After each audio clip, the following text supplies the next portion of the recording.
All right, here in about an hour, the Supreme Court is going to be gavelled into action, and they're going to be weighing states' power to set sex-based rules in school sports. This is a whole fight going on about Title IX. When Title IX was passed, they weren't even thinking about transsexuals. I'm telling you that right now. They were not even thinking about that. That's something that the Democrats came up with. What Title IX did is that it said to have women's sports, to get the money stream going, the men's sports that they had, like football and basketball, those are the two main ones, along with some money from baseball, more money coming in from baseball now than ever before. That money was to be shared and used to start female sports.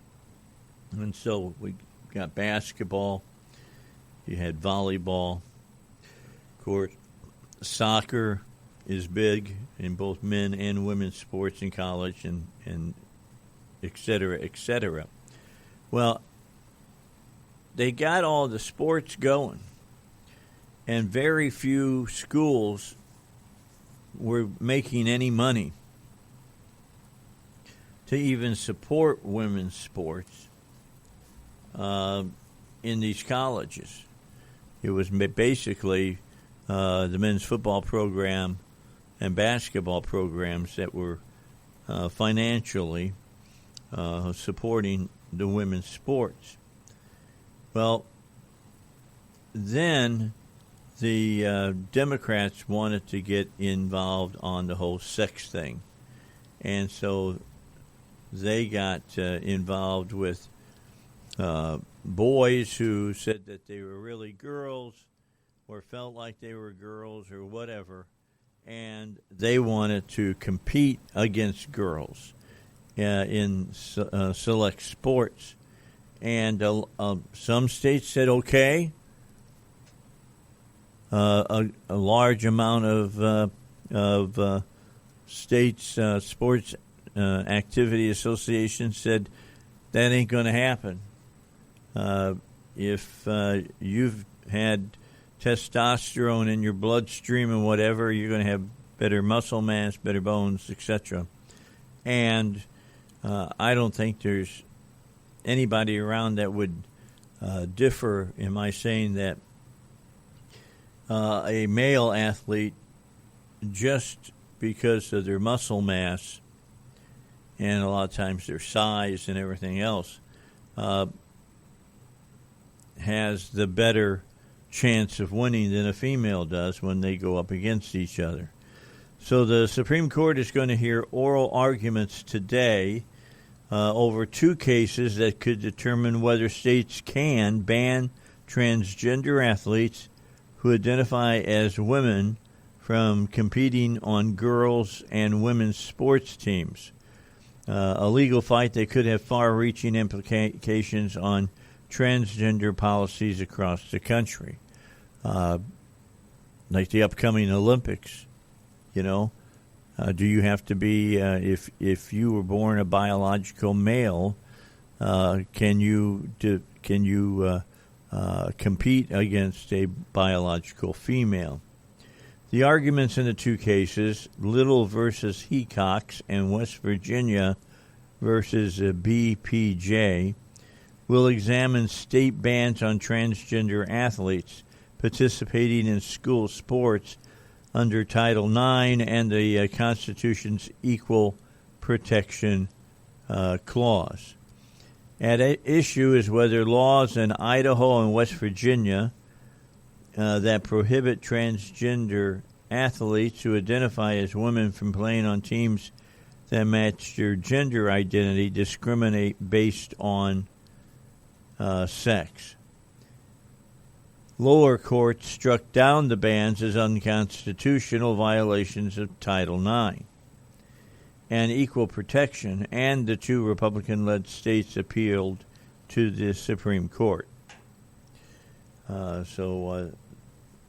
It's about Title IX, it's about equal protection, and it's also about common sense, but mostly it's about protecting women in both academia and on the athletic field, West Virginia Attorney General J.B. McCluskey said to Fox News in a phone interview.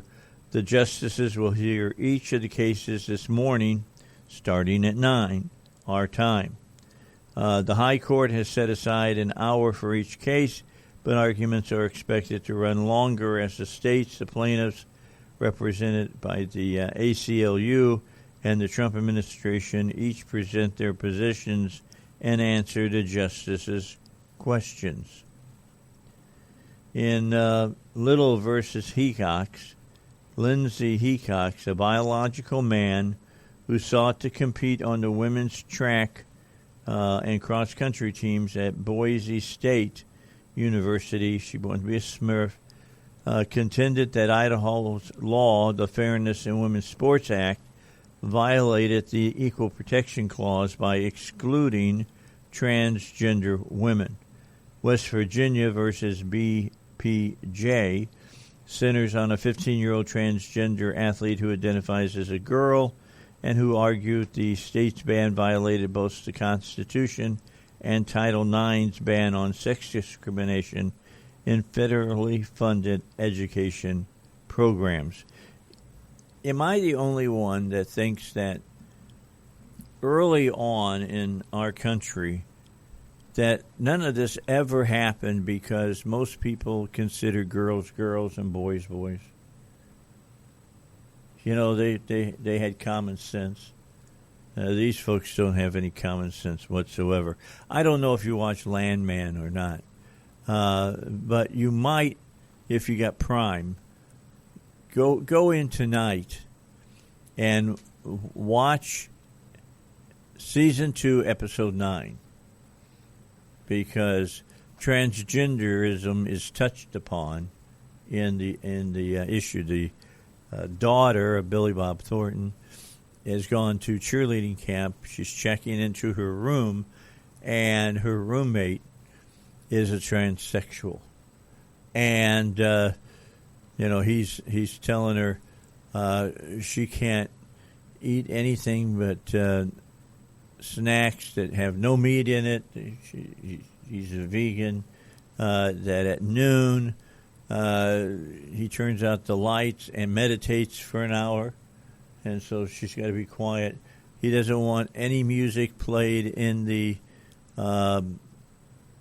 room because that's his safe place, and on and on. It's all of it is presented in the episode. But Mama and the daughter take care of this girl getting into a room that she doesn't have to put up with this crap. So it's a good issue. It's a good one. It's almost as good about transsexuals as it was about the people who are doing war against oil, and so they want to build the big windmills. And Billy Bob Thornton starts talking about how the materials of the windmills are made out of oil-based materials and things of that nature, how much it costs to lubricate one, how often they have to be torn down and rebuilt and the whole 9 yards. And by the time he's done making his case, there's no case for the other side to argue against. And it's really good. It's that was one of my favorite episodes until last night.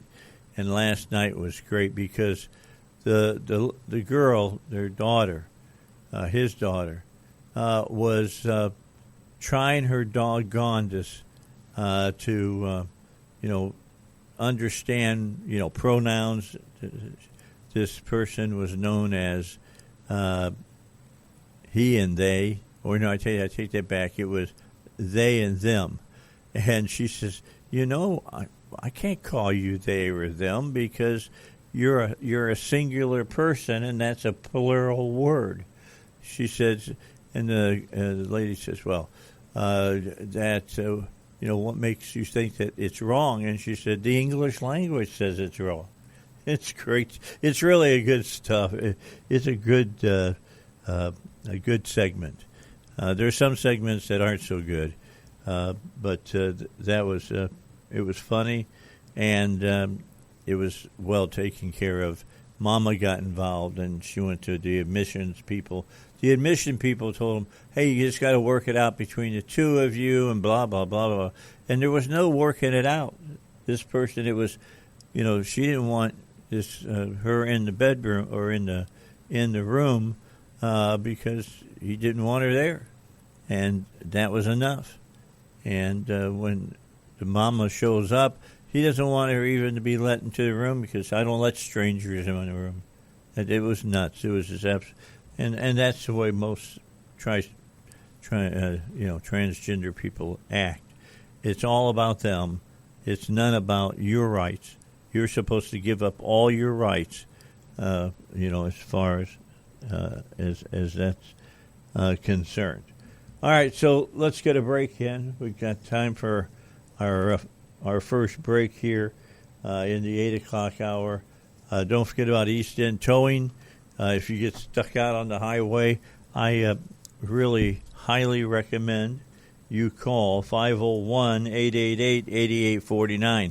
Don't wait for the cops. If it's a wreck that you're in, don't wait for the cops to call the wrecker. You call and have them come out. You know that people from East End Towing understand the laws of the state about towing. They have the equipment to take care of the problem. I mean, they got the biggest tow truck I've ever seen that handles 18-wheelers or Class A RVs. And then they go down. I mean, if you got a smart car, one of those little tiny ones that the whole front opens up and you sit down and you close it and you go wherever you're going. All they do is send out a pickup truck that's got a bed on it that can be lowered and the car can be put up on it and then put up on the bed of the pickup truck and taken to wherever you want your car worked on. That's the key to East End Towing. I mean, they're part of the Arkansas Tow and Recovery Board. They're licensed, they're insured, all their trucks are permitted, and they do a good job. Not only do the people understand the law of towing, what you can and can't do, but they understand the equipment that they're using and how to tow your car without doing any damage to it. Their phone number, 501-888-8849. If you need a tow truck, call 501-888-8849.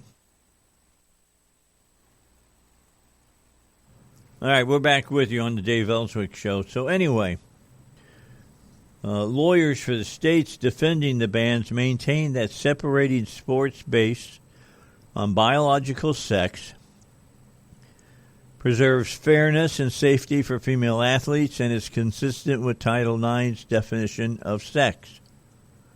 The Trump administration is supporting the states in the cases, asserting that Title IX and equal protection permit sex-based distinctions in athletics and criticizing lower courts for undermining states' authorities. The Solicitor General's office will be able to present the administration's case on behalf of the United States during Tuesday's argument. The debate has garnered enormous attention as evidenced by the dozens of amicus briefs submitted to the court by athletes, coaches, lawmakers, and state attorneys general on both sides of the debate.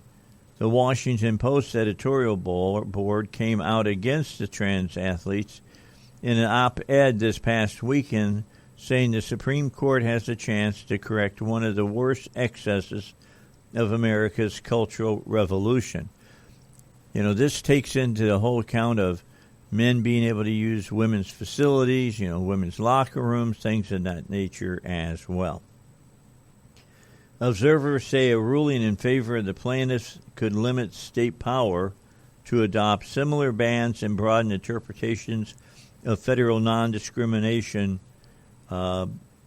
protections, while a decision for the states would uphold the bans and influence other transgender policy disputes such as bathroom policies and sex designation on documents such as passports and driver's licenses. Ideally, in my mind, what would happen is that all 50 states and the federal government pass a similar law to the Save Women's Sports Act, and women's playing fields will be exclusive to biological women.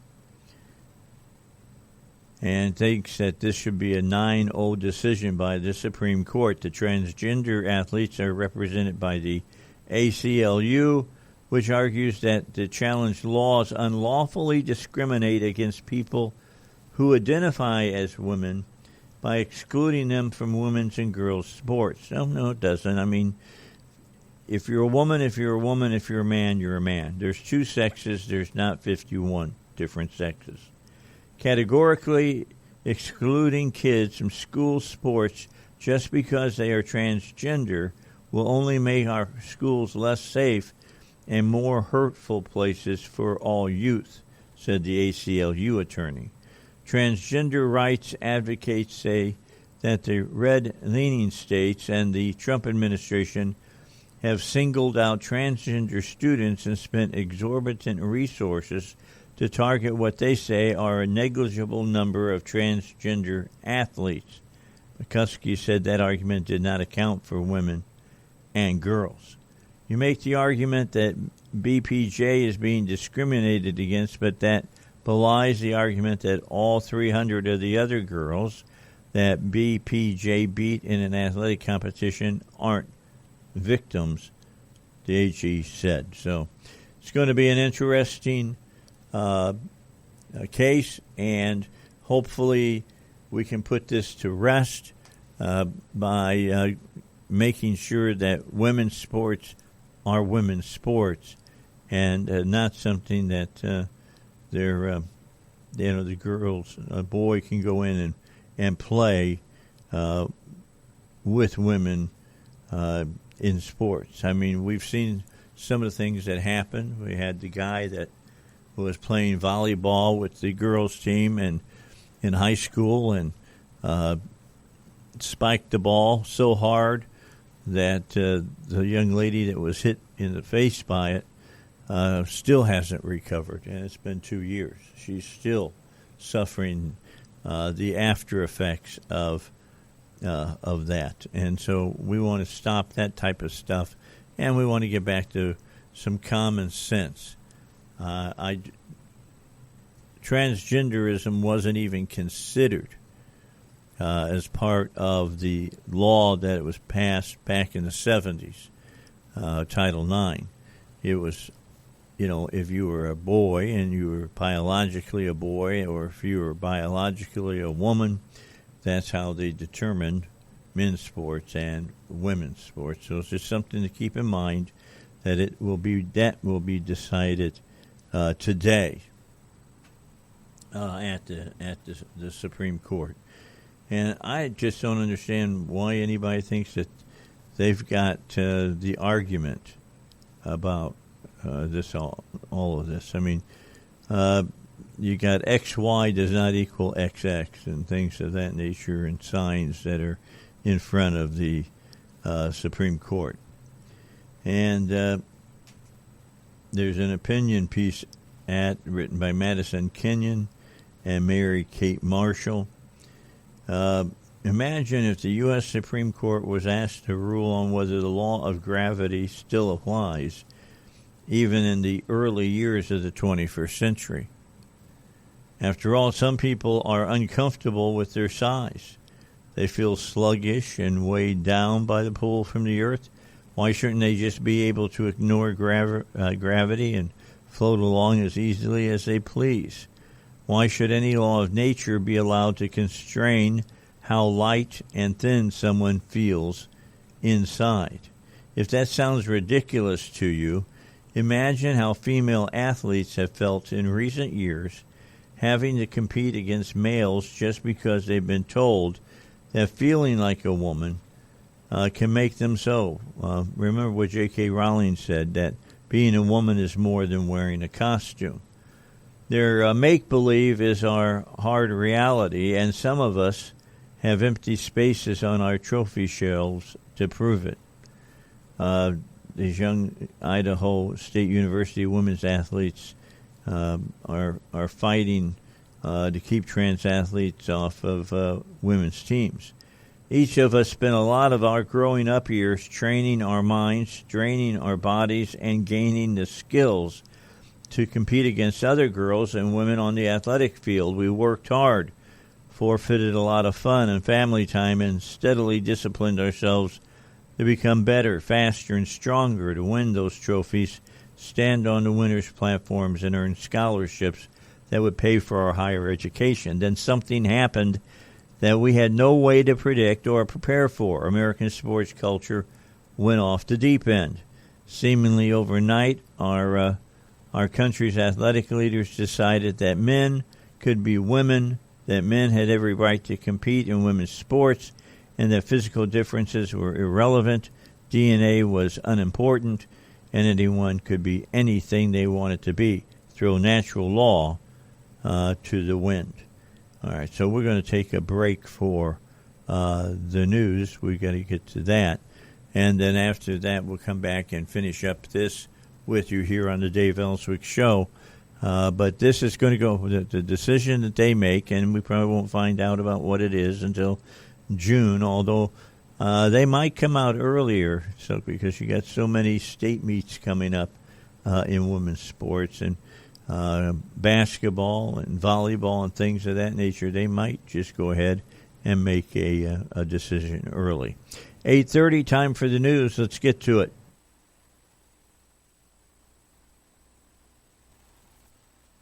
All right, back with you here on the Dave Elswick Show. Let me get back and talk a little further about this whole argument going on about Title IX. And these two young ladies from Idaho that were suing their state because they were allowing men, biological men, to compete against them, said that seemingly overnight our country's athletic leaders decided that men could be women, that men had every right to compete in women's sports, and that physical differences were irrelevant. DNA was unimportant, and everybody could be anything they wanted it to be, and they threw natural law to the wind. Here's a little glimpse of what that's looked like. In West Virginia, a single male athlete competing on a state girls track team beat out over 400 girls in high school and middle school athletic competitions. While doing that, he was given free access to the women's locker rooms, where he made vulgar sexual comments to his female teammates, to the point that one opted to wear her uniform all day rather than change clothes in front of him. When the school was told, nothing changed. During his first 3 years at the University of Pennsylvania, Leah Thomas competed on the men's swim team, where he ranked 554th in the 200 freestyle, 65th in the 500 freestyle, and 32nd in the 1650 freestyle. During his final year competing as a woman, he suddenly ranked 5th, 1st, and 8th in those respective events, broke 6 records at the Ivy League Women's Championship, took home 4 women's Ivy League championships, and won a women's NCAA championship in the 500-yard freestyle, beating 2 former Olympic champions. A recent United Nations study found that over 600 female athletes in more than 400 women's division events across 29 different sports were defeated by transgender identifying men. Male athletes have taken over 890 medals from female athletes. As 2 former track and field athletes at Idaho State University, we've seen the injustices faced by women forced to compete against physically stronger men. That's why, with the help of our attorneys at the Alliance Defending Freedom, we joined the lawsuit, Little versus Hecox, led by Idaho Attorney General Raul Labrador, which is being argued at the U.S. Supreme Court today, alongside the case State of West Virginia versus BPJ, led by West Virginia Attorney General J.B. McCluskey. The Supreme Court will hear both cases today, and more than 50 friend of the court briefs have been filed in these combined cases by women's rights groups, female athletes, scientists, dozens of other advocacy groups, 27 states, and the U.S. government, all asking the justices to allow enforcement of state laws that protect women's sports. That support comes out of recognition that the damage this insanity has done to the spirit of women's athletics, to the bodies of women competing against men, and even to the landmark legal protections of Title IX is multiplied many times over by the brutal domino effect this denial of reality is having on families coast to coast. Parents intimidated into pushing their children into dangerous drugs and life-altering surgeries. Women trapped in prisons with violent male criminals. Women-only shelters forced to admit men who sleep next to women, still suffering the effects of abuse and human trafficking. Students roomed with the opposite sex on overnight school field trips. Teachers losing their jobs for not promoting the idea that gender is self-determined. Counselors forced to help their clients ignore the reality of their sexual identity. Schools keeping parents in the dark as educators secretly, socially transition their children. And then those in places of power and with social agendas justify all of their nightmares by denying the essential reality that boys are boys and girls are girls, a fact that no amount of pretense or politicking can change. Yet, government officials have moved aggressively in recent years to silence anyone who speaks up for that reality. Now the Supreme Court will finally be able to clarify what the law already recognizes and so protect the rights not only of female athletes but of all Americans who embrace biological reality and the simple truths of nature. There are only two sexes, and no one should be punished for believing that. All right, so Mary Kate Marshall is a former track athlete at Idaho State University and a party to the women's sports cases that the U.S. Supreme Court will hear on January 13th, and that was her opinion piece that she wrote along with Madison Kenyon, who's a former athlete at Idaho State University who intervened in defense of Idaho's Fairness for Women in Sports Act being challenged in the Hecox versus Little lawsuit. So that's what's being planned on today. That we have to go to the Supreme Court to determine what is a male and what is a female is amazing to me. I mean, really is amazing to me. It's pretty clear what each one is, and hopefully they'll get this taken care so that you have somebody that can, out of these 9 Supreme. Look, I don't expect it to be 9-0. There's some Supreme Court justices on the Supreme Court that are just flat nuts, and think that boys should be competing against girls, and that boys can use girls' restrooms and locker rooms and all the rest. I mean, it's gotten to the point that if you complain about a male being in the female changing room at some of these different gyms. That the gym will give you your money and say, if that bothers you, you need to go someplace else and get your workout somewhere else, because we're going to let men into the women's locker room, and that's what they do.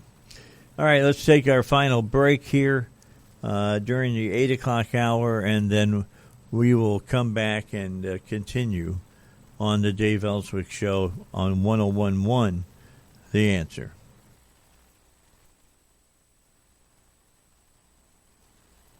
Tommy was just telling me there were anti-ICE protesters downtown in Little Rock yesterday.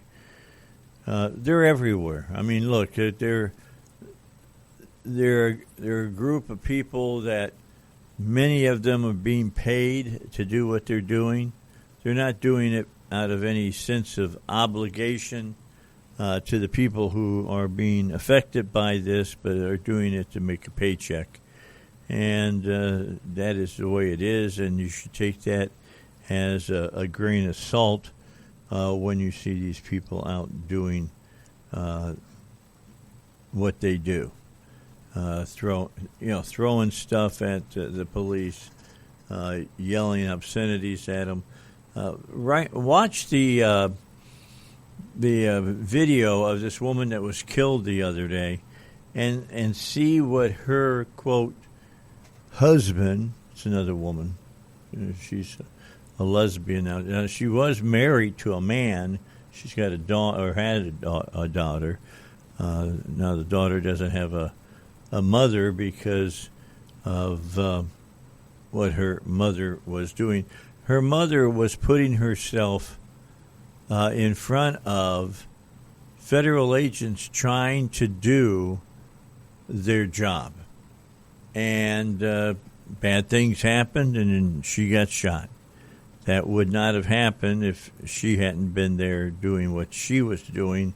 But, there's a lot of people that are out there, and it was a mostly peaceful demonstration, as the left likes to say.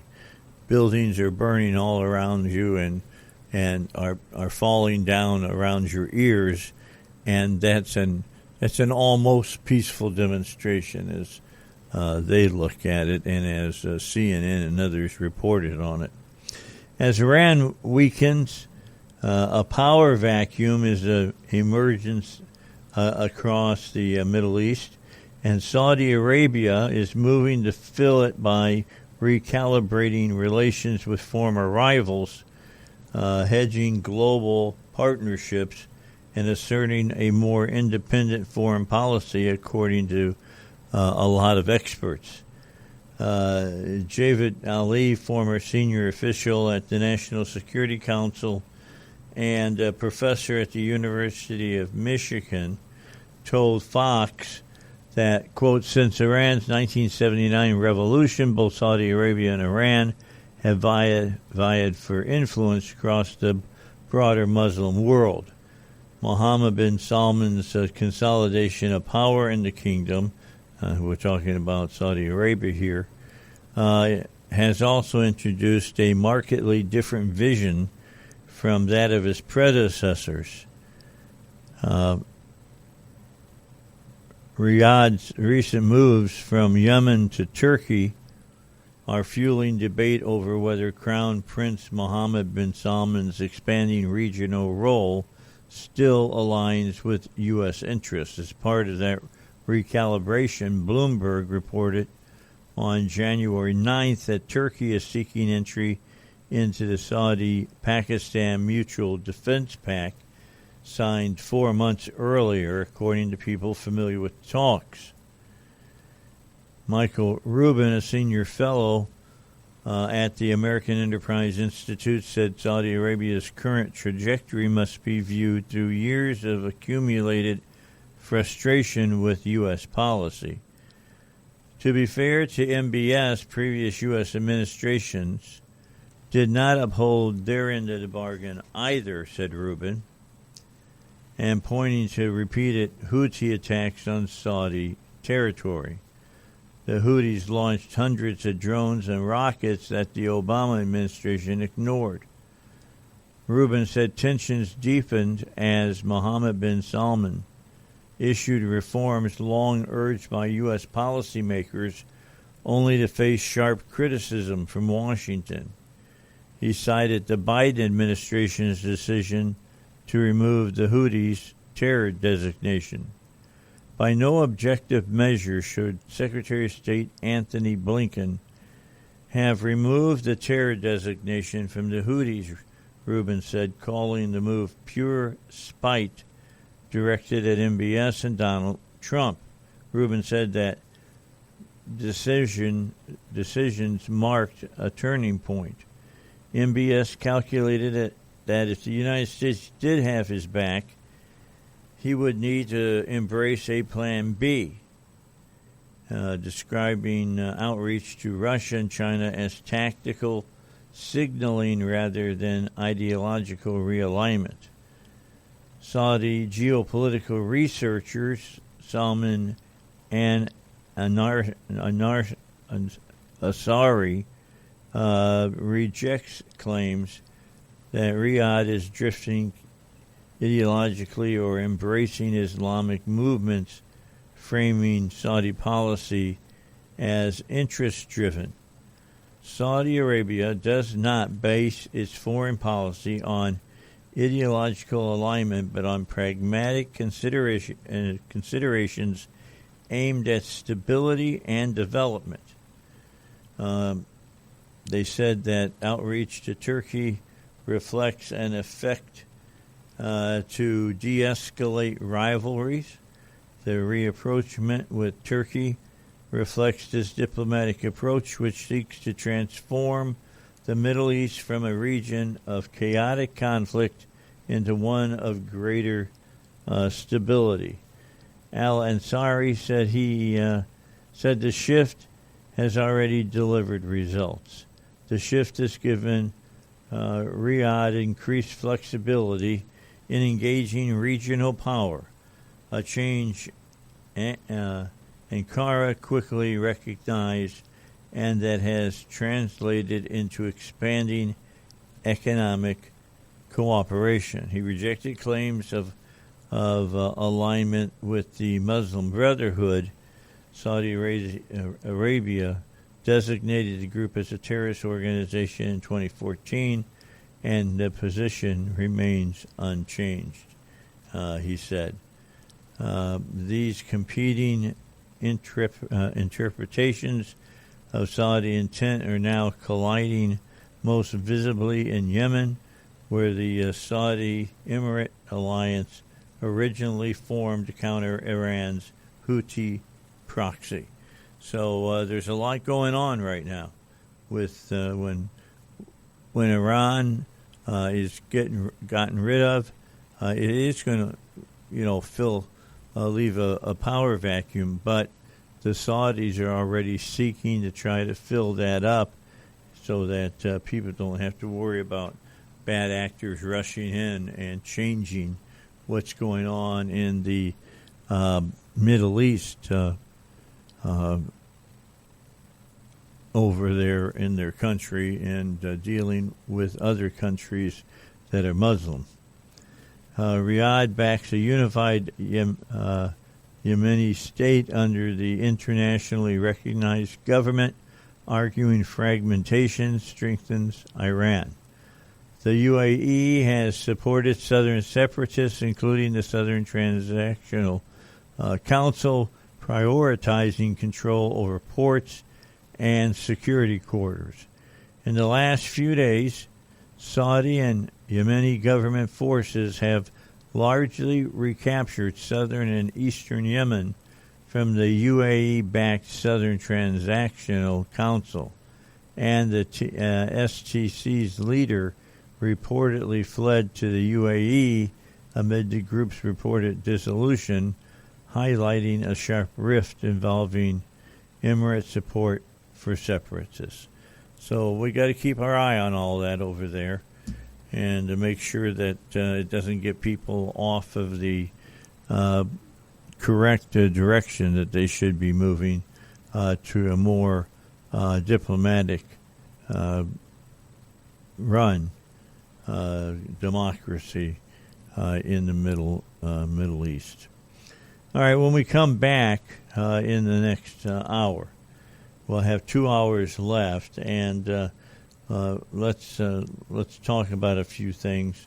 We could get into a story that's out there right now, dealing with Madani lashing out at Department of Homeland Security because they arrested one of his New York City Council employees because they're illegal. So we'll talk about that. Again, Saudi Arabia is trying to flex its muscles as Iran leaves the Middle East a big hole that needs to be filled in. DHS has told the governor of Minnesota and the mayor of Minneapolis to honor ICE detainers after nearly 470 criminal aliens have already been released. The dad of that Mississippi synagogue arson suspect turned his son in after his son laughed about burning down a synagogue. The father said, "This is not good, and I'm going to turn my son in about it." Iran is cracking down on Starlink users to block protest footage amid the protesters out there so people don't see it. You've got this Ohio dentist that was murdered with his wife. Now they think the ex-husband was the one who's responsible for the murder, and he's going to appear today in front of the judge and make his plea, and he faces life in prison or death row. So we'll talk about that a little bit. That's kind of a wild and woolly story in and of itself. But right now, let's take a break and get to the news. And after the news, we'll come back and talk about that story about the man, the ex-husband, killing the new husband and the wife. We'll talk about that here on the Dave Elswick Show.